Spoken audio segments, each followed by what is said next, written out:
At 3:42 p.m. on December 22, 1944, Corporal Thomas Sullivan, crouched inside a frozen Belgian stone barn with a modified Springfield and a firing position no field manual recognized.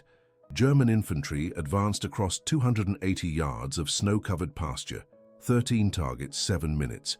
In the next 2 hours, his unauthorized modification would decimate an enemy platoon, trigger a military investigation, and fundamentally alter American sniper doctrine for the next 7 decades.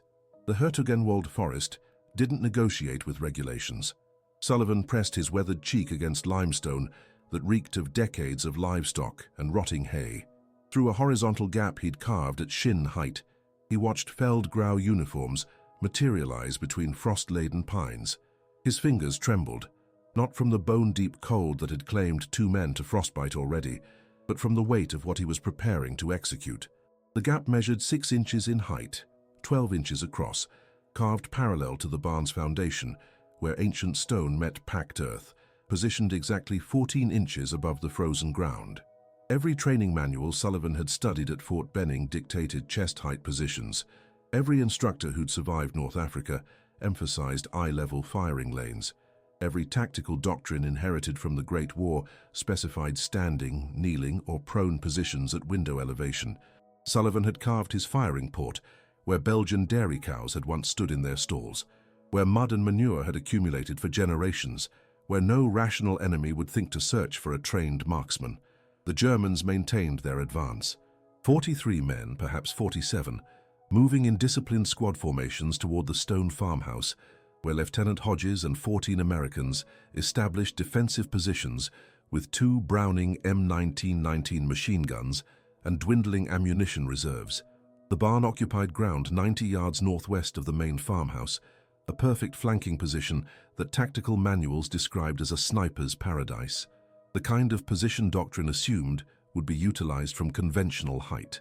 Sullivan had learned to question conventional assumptions. 7 minutes remained before the German advance reached effective engagement range for their Karabiner 98K rifles. 7 minutes before enemy reconnaissance identified the barn's strategic significance and dispatched a squad to neutralize it. 7 minutes to validate his method or die attempting to justify why he'd violated every established protocol in the tactical handbook. He settled into his position, torso flat against earth so frozen it felt like concrete. The Springfield extended through the gap, scope aligned with his dominant eye. The position violated every physical comfort training suggested proper firing positions should provide. But Sullivan had absorbed a lesson during 4 months of watching American snipers die across Belgium and France, a lesson no instructor at Benning ever articulated, no manual ever documented. The enemy concentrates fire where they anticipate your presence. Germans anticipated snipers in windows, on rooftops, behind walls at human height. Nobody anticipated them in livestock drainage channels. Thomas Sullivan had grown up in Cleveland's Industrial Flats district, where the Cuyahoga River carried the smell of steel mills and chemical refineries. His father operated furnaces at Republic Steel. His uncle managed a meat-packing facility on Columbus Road. Sullivan spent his formative years absorbing both trades, learning to read molten iron flows, understanding how to butcher a beef carcass with surgical efficiency. Precision and patience, those were the gifts Cleveland's industrial landscape had bestowed upon him.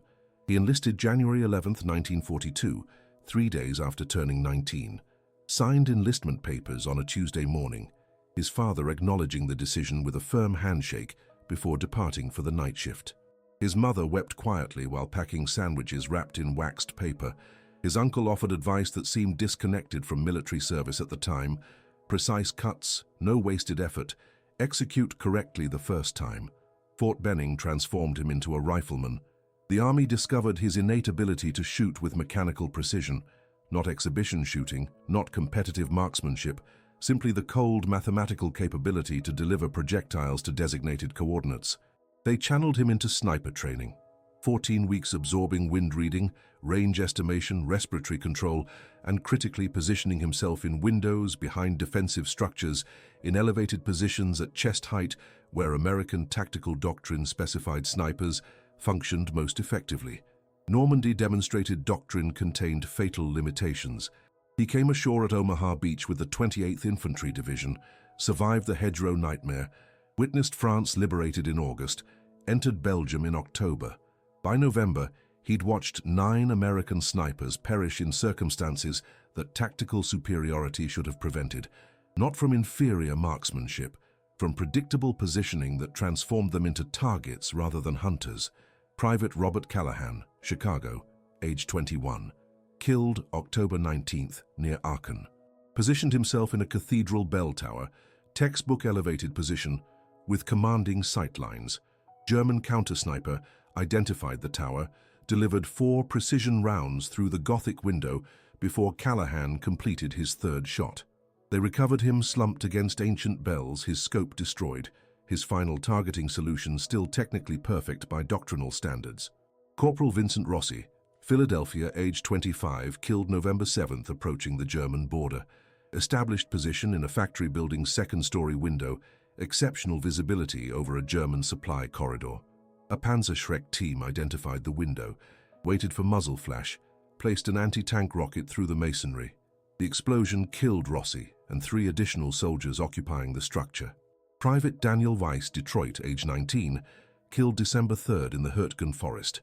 Located an optimal hide in a demolished pillbox, firing aperture at regulation height, offering protected sightlines. A German MG-42 gunner had pre-registered every firing aperture in that defensive sector. Weiss managed 6 shots before the machine gun response obliterated everything above waist level in his position. Sullivan recognized emerging patterns. American snipers positioned themselves precisely where manuals specified. Windows, doorways, firing slits, consistently at eye level or chest level, where shooting felt natural and sight pictures developed intuitively, where every doctrine inherited from trench warfare specified marksmen operated. The Germans understood this pattern intimately. German counter-snipers had studied identical manuals, attended parallel training programs. They monitored windows systematically. They pre-registered obvious positions. They waited for muzzle flash at anticipated elevations, and American snipers continued dying with predictable regularity. November delivered Sullivan to Belgium with the depleted remnants of his company, 71 men reduced to 48. They occupied the village of Stavelot, population 312, strategically significant only for controlling the road junction toward Liège. By mid-December, intelligence reported massive German armor concentrations, assembling in the Ardennes sector. Command dismissed the warnings.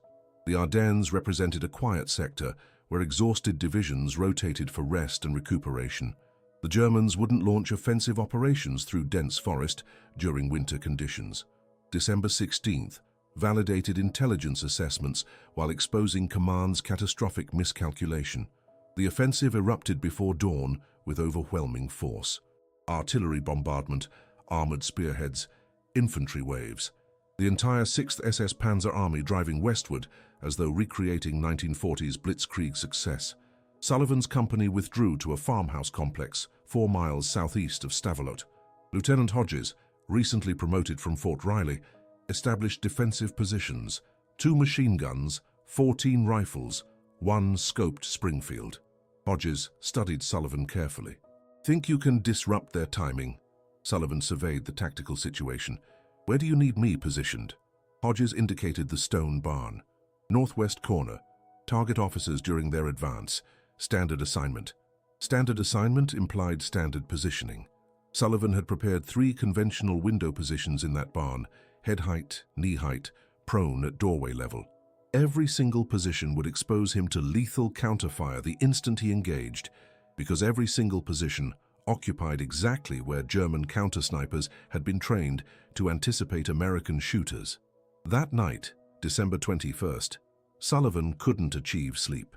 He occupied the barn's hayloft, listening to artillery thunder echoing from the eastern horizon, thinking about Callahan in his tower, Rossi at his window, Weiss at his firing slit, all dead because they'd followed doctrine, all killed because the enemy understood American tactical patterns more thoroughly than Americans understood themselves. Alternative approaches had to exist. Sullivan descended from the hayloft, located tools in an adjacent storage shed, handsaw, hammer, pry bar. The barn's northern wall faced the direction German forces would approach. The wall consisted of ancient limestone blocks, massive stones fitted together by Belgian masons generations before anyone conceived of mechanized warfare. At ground level, where stone foundation met packed earth floor, there existed a drainage channel cattle had used for decades, 4 inches in height, running the entire 16-foot width of the wall. He commenced cutting. The work demanded absolute silence, controlled movements. He removed deteriorated mortar between stones at shin height, expanding the drainage channel into something a rifle barrel could penetrate. 4 inches became 7, then 10. He carved the opening 12 inches tall, 48 inches wide. He reinforced the gap's upper edge with wooden bracing scavenged from broken stall dividers so the opening wouldn't collapse under stress. Cut additional firing ports every 7 feet along the wall, positioned them precisely 14 inches above ground level. The odor was overwhelming, suffocating.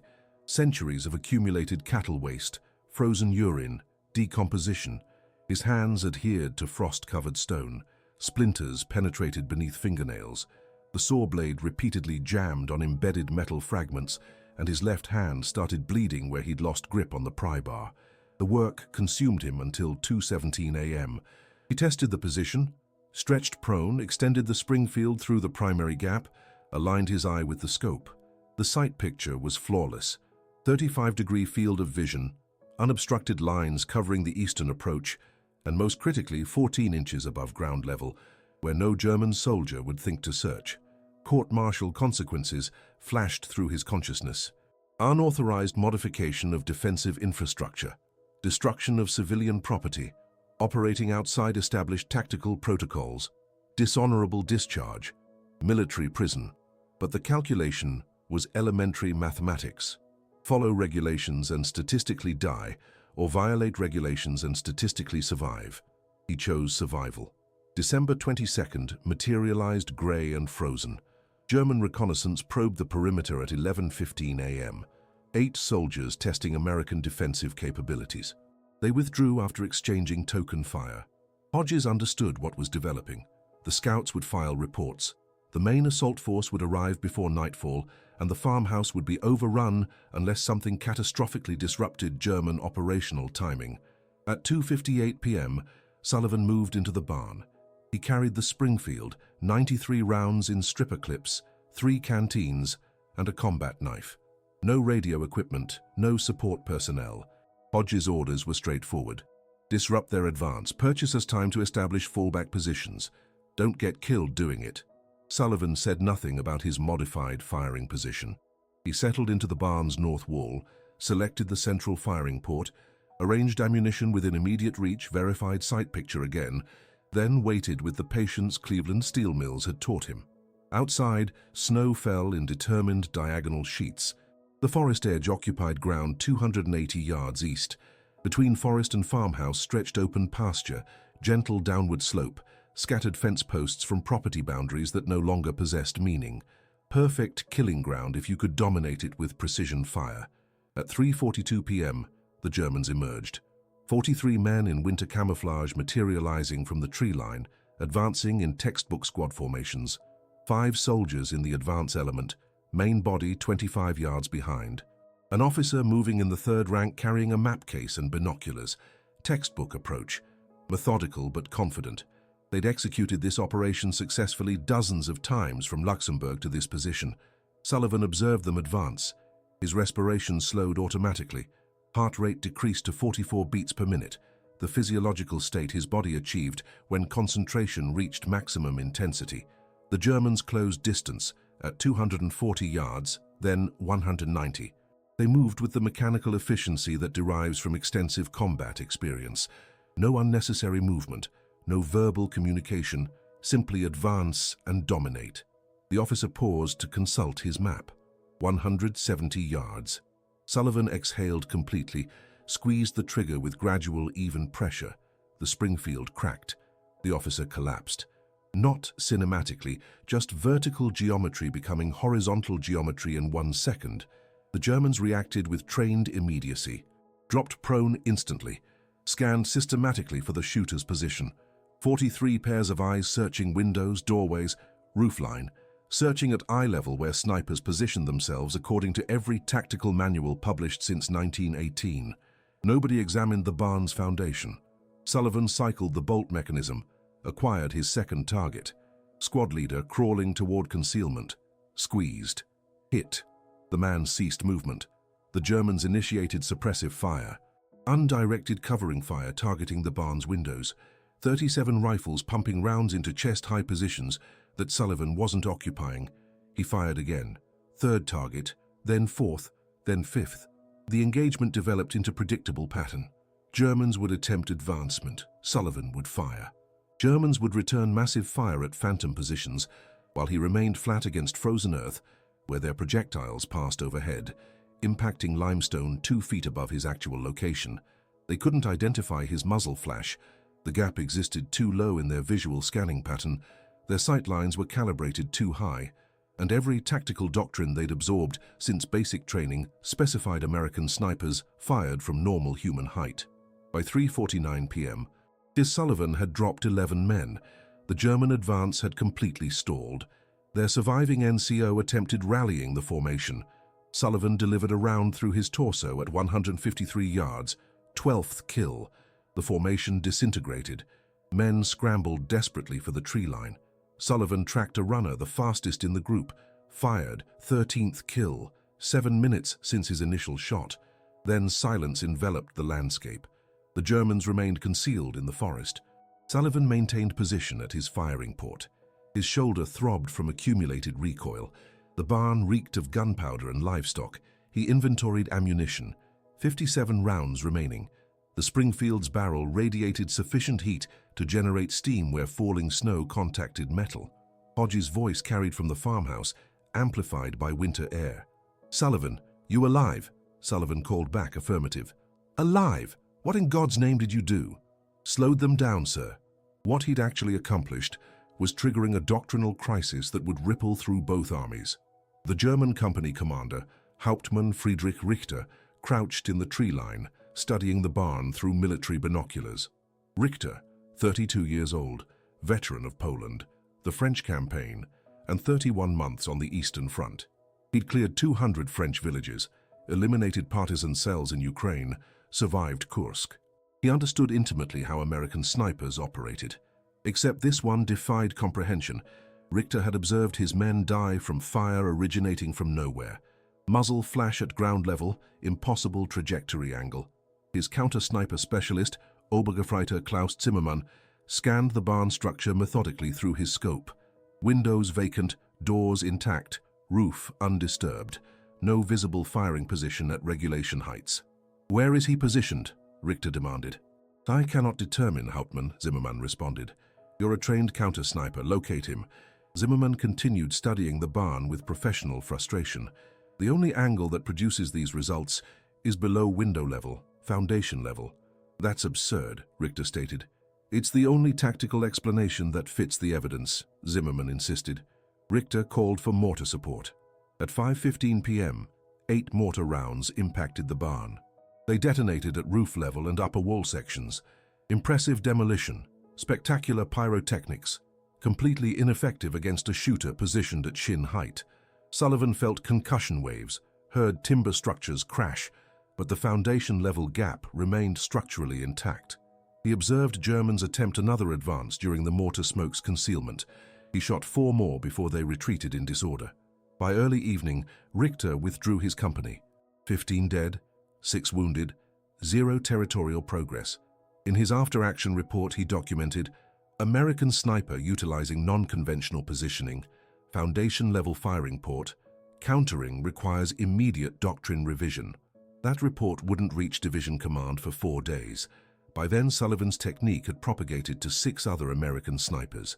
Corporal Sullivan returned to the farmhouse at 21:45 hours. Hodges met him at the entrance, examined him carefully for wounds, found none, studied the Springfield, noted wear patterns but no notches because Sullivan wasn't that variety of soldier. "Intelligence estimates you eliminated 15 Germans. 13 confirmed, 4 probable," Sullivan corrected. "From where exactly?" "North Wall, sir." Hodges' expression shifted.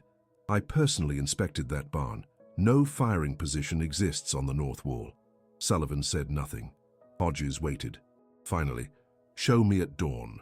"Yes, sir." But dawn brought someone else first. Sergeant Frank Kowalski, veteran mentor, age 31, found Sullivan at first light cleaning the Springfield in the barn. Kowalski carried his own Springfield, but the weapon saw minimal use. Kowalski had fired perhaps 30 shots in 5 months, not from cowardice, but from calculated caution. He'd witnessed too many snipers die to accept unnecessary risk. "They're saying you killed 15 Krauts yesterday." 13, Sullivan corrected. "From where?" Sullivan showed him the firing port.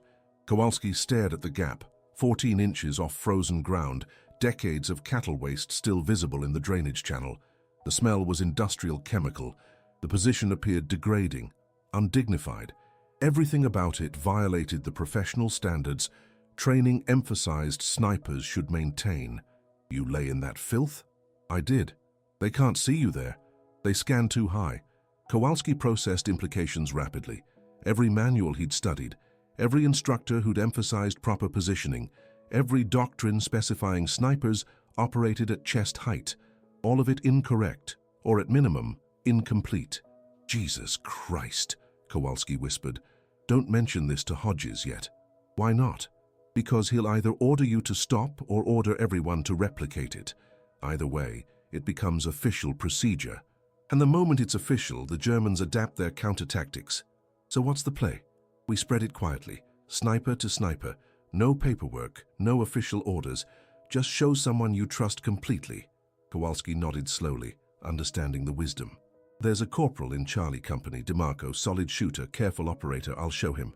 By December 25th, 6 American snipers in the Stavelo-Malmedy sector were utilizing foundation-level firing ports. By December 28th, the technique had propagated to 11 snipers across 3 battalions. No documentation, no official authorization, just whispered conversations between men who prioritized survival over regulations, and German casualties climbed steadily. If this story resonated with you, help us preserve these forgotten histories. Like this video so more people discover how one soldier's unauthorized innovation changed warfare forever. Subscribe to journey with us through untold stories where ordinary people made extraordinary choices. And here's what I want to know. Do you think Sullivan made the right choice breaking regulations to save lives? Drop your thoughts in the comments. I read every single one. Now let's see how this story ends. By January 3, 1945, American intelligence detected an anomalous pattern across the Ardennes sector. Major General Robert Hastings, V Corps Intelligence Director, reviewed casualty statistics from the German offensive. Enemy losses exceeded projections in defensive engagements, specifically from sniper operations, specifically in scenarios where American marksmen should have been neutralized or eliminated by German counterfire, yet survived and continued inflicting casualties. He requisitioned comprehensive after-action documentation from sniper teams. What arrived confused him profoundly. Multiple reports referenced unconventional positioning, foundation-level concealment, barn modifications, livestock structure adaptations. No official doctrine authorized these methodologies. No training curriculum addressed them. No field manual documented them. Yet 11 different snipers across 5 battalions were independently executing essentially identical tactics. Hastings drove to Stavelo personally. He arrived January 8th, located Lieutenant Hodges at company headquarters, inquired about sniper operations. Hodges chose honesty over bureaucratic evasion. "We have a corporal who's essentially rewritten tactical doctrine, sir. I need to see him immediately." They located Sullivan in the stone barn. He was carving another firing port, working with methodical precision, saw in one hand, measuring tape in the other. The barn reeked of accumulated livestock waste and recent combat. When Hastings identified himself, Sullivan stood gradually covered in stone dust and worse. "Corporal Sullivan, sir. Show me what you've been doing." Sullivan showed him. Hastings crouched at the firing port, examined sightlines through the gap. Sightlines were perfect. Angle was impossible to counter from conventional defensive positions. The odor was nauseating, but the tactical advantage was mathematically undeniable. He stood, studied Sullivan with professional calculation. "Who authorized this structural modification?" "Nobody, sir. You simply decided independently?" "I watched 9 men die following doctrine, sir. Decided doctrine required field adjustment. This constitutes destruction of civilian property." "Yes, sir." Unauthorized modification of defensive infrastructure. Yes, sir. Operating outside established sniper protocols. Yes, sir. Hastings walked outside into falling snow. Hodges followed. They stood in winter silence, while Hastings processed military and political implications. From pure tactical perspective, Sullivan had committed multiple violations of military regulations. From practical effectiveness perspective, Sullivan had preserved American lives and eliminated German soldiers more efficiently than any sniper in the entire sector. How many confirmed kills does Corporal Sullivan have? Hodges consulted his documentation. 51 confirmed, 23 probable, using this technique exclusively. Other snipers are replicating it. How many others? 11 that I've confirmed personally, probably more across other sectors. Hastings made a decision that would influence American sniper doctrine for 7 decades. I'm not filing charges. I'm also not making this officially documented yet. Let it propagate organically through field personnel. The moment we formalize it through official channels, we sacrifice surprise advantage. The Germans will develop counter-tactics within weeks. But if it remains unofficial for another 6 weeks, we can eliminate significantly more enemy personnel before they adapt. What about Sullivan? Tell him to continue exactly what he's executing, and tell him if anyone from Inspector General's office asks questions, he never spoke with me. Hastings returned to V Corps headquarters, filed a classified memorandum. Sniper doctrine requires comprehensive revision, current methodologies predictable and lethal to operators. Recommend detailed study of field innovations before formal authorization. Request processing delayed until March 1945. The memorandum occupied a brigadier general's desk for 4 weeks, while larger operational priorities consumed command attention. The Ardennes offensive collapsed by late January. German forces withdrew in disarray. American forces advanced aggressively. The war's momentum shifted irreversibly westward toward the Rhine. In the chaos of pursuit operations and territory liberation, nobody at Corps command level remembered to formalize sniper doctrine modifications. But snipers remembered everything. By March, foundation-level firing positions appeared in replacement training materials. Not officially through doctrine revision channels, but experienced instructors at replacement depots started demonstrating it. Battle-hardened sergeants showed new snipers the technique quietly. When questioned about origin, they offered vague responses. Belgium operations? Or some corporal figured it out, or works better than manual methodology. April brought semi-official recognition through a training bulletin from 1st Army headquarters. Snipers are advised to consider non-standard positioning when tactical circumstances permit. Foundation-level concealment has proven operationally effective in recent European operations. Recommend tactical flexibility in position selection based on terrain analysis and enemy behavioral patterns. The bulletin didn't mention Sullivan, didn't reference specific engagements, simply acknowledged that someone somewhere had discovered something functionally effective. That was military bureaucracy's standard method. Appropriate field innovations. Eliminate identifying attribution. Distribute widely. Allow everyone to assume command conceived it originally. But what happened to the corporal who started everything? Thomas Sullivan didn't know his technique had propagated across the European theater, wouldn't know for years. He was occupied fighting through the Rhineland in March, crossing the Rhine in April, pursuing retreating German forces into Bavaria. His confirmed kill count reached 89 by Germany's surrender. He never received recognition for developing the foundation-level technique, never received official commendation of any variety. What he received was an investigation. May 11, 1945. Germany had surrendered 6 days prior. Sullivan was in Bavaria with occupation forces when military police located him with questions. Someone had flagged his service record, specifically unauthorized modification of civilian structures in Belgium, destruction of private property, operating outside tactical protocols. The investigation consumed 3 weeks. Sullivan sat through 6 interrogations. Different officers, identical questions. Why did you modify the barn? Who authorized structural changes? Did you understand it violated regulations? May 29th, Sullivan faced formal inquiry, not court-martial proceedings, just administrative hearing to determine if charges were warranted. He sat across from 3 officers who'd spent the war in administrative positions. They possessed his complete service record. They had after-action reports. They had testimony from Major General Hastings explaining Sullivan's innovation's tactical value and strategic impact. They also had regulations and Belgian property damage claims. The senior officer, Lieutenant Colonel Whitmore, read formal charges. Corporal Sullivan, you are accused of unauthorized modification of civilian property on or about December 21st, 1944. Said modification involved structural damage to a barn in Stavelot, Belgium. The Belgian government has filed compensation claim for $63 in damages. How do you plead? $63. 89 German soldiers dead. Estimated 74 others killed by snipers using his technique. Countless American lives preserved. And the army wanted to discuss $63 in property damage. Guilty, sir. You acknowledge destroying civilian property? I carved firing positions in a barn wall, sir.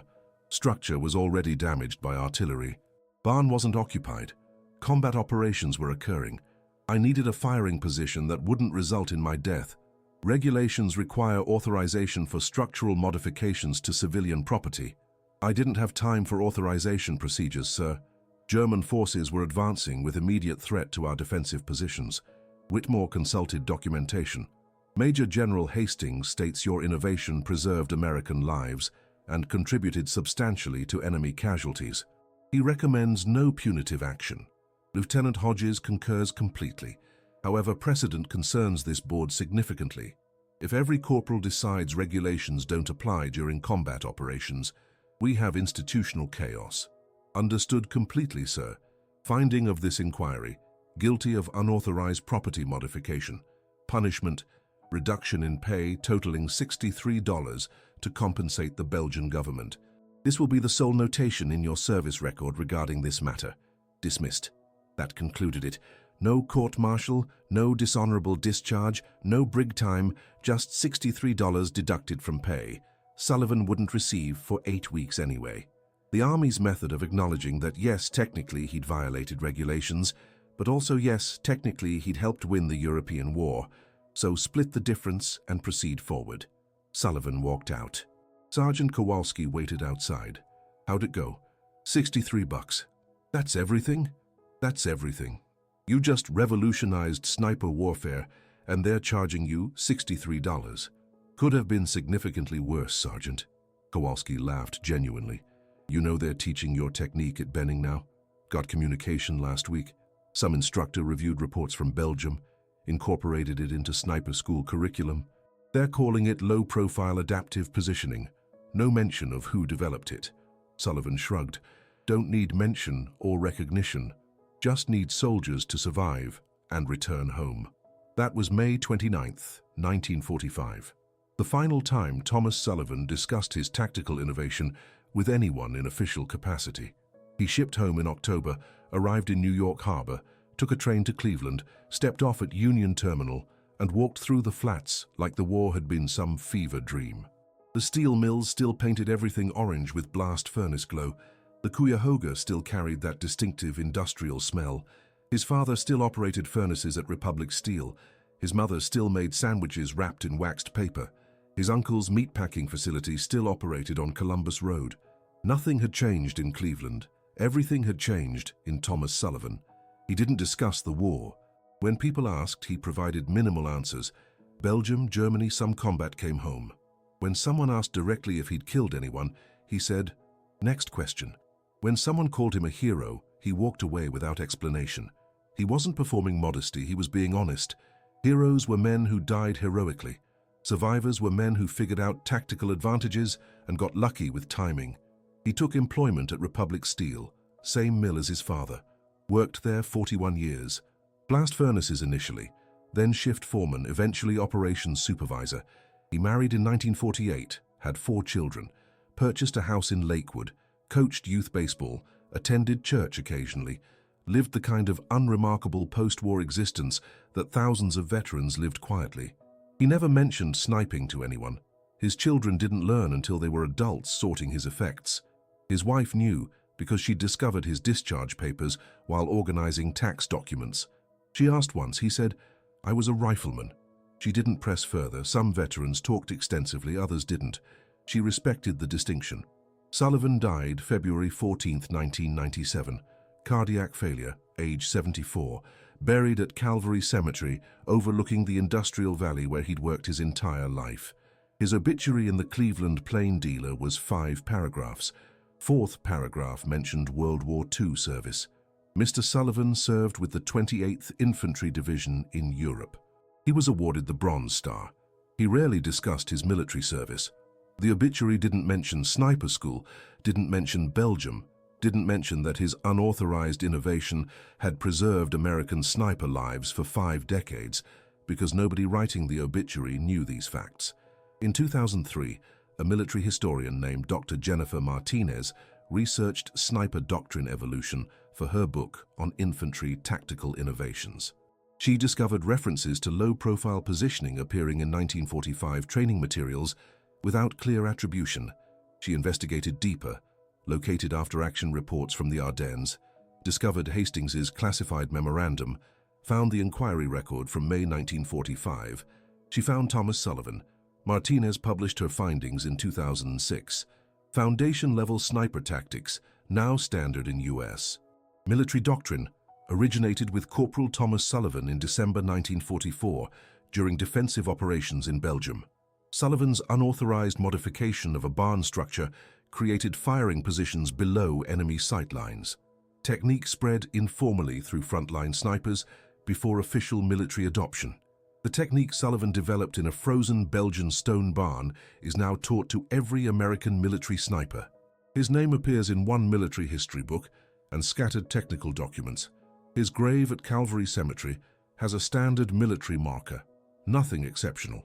But every time an American sniper positions himself at foundation level, every time someone survives because they are firing from an unexpected angle, every time doctrine adapts to accommodate field innovation, Thomas Sullivan's legacy continues, not in headlines or monuments, in lives preserved.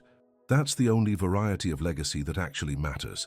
Thank you for taking this journey with us through history that almost remained forgotten. If this story moved you, please like this video and subscribe to our channel. We uncover these hidden histories every week, stories of ordinary people who made choices that changed everything. Now I want to hear from you. Where are you watching from right now? Leave a comment with your location. I love seeing our global community come together around these stories. And tell me honestly, what did you learn from Thomas Sullivan's story that you'll carry with you? What does his choice teach us about following rules versus doing what's right? Drop your thoughts below. These conversations matter, and I read every single comment. Thank you for keeping these stories alive.